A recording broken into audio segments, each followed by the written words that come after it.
தாம்பரத்தில் ஒரு நூலாசிரியருக்கு 1 லட்சம் ரூபாய் பரிசு கொடுத்தாங்க சார். மேடையில கூப்பிட்டு 1 லட்சம் ரூபாய் கொடுத்த உடனே அவருக்கே ஒன்றும் தாங்கல.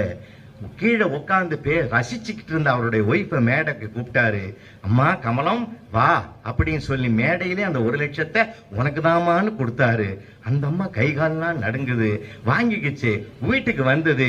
ஏயா திடுதிப்புன்னு என்னை கூப்பிட்டு அந்த 1 லட்சம் ரூபாய் என்கிட்ட கொடுத்தியே, யாராவது அந்த புஸ்தகத்தை பேரை கேட்டா கூட எனக்கு தெரியாதே, நீ ஏதாவது கேள்வி கேட்டிருந்தானா என் கதி என்ன ஆயிருக்கு.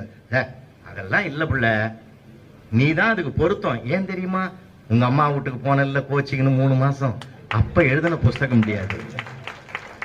அப்ப எழுதின புஸ்தகம் அப்படின்னா ஒரு எழுத்தாளனுக்கு சூழ்நிலை சாதகமாக இருக்க வேண்டும் இல்ல. இத்தனை நெருக்கடிகளிலும் ஒரு எழுத்தாளன் ஒரு படைப்பை உருவாக்குகிறான் என்றால் படைக்கிறவன் பிரம்மாவுக்கு சமம். உண்மையிலே சாதாரணமானது சார். அவனுடைய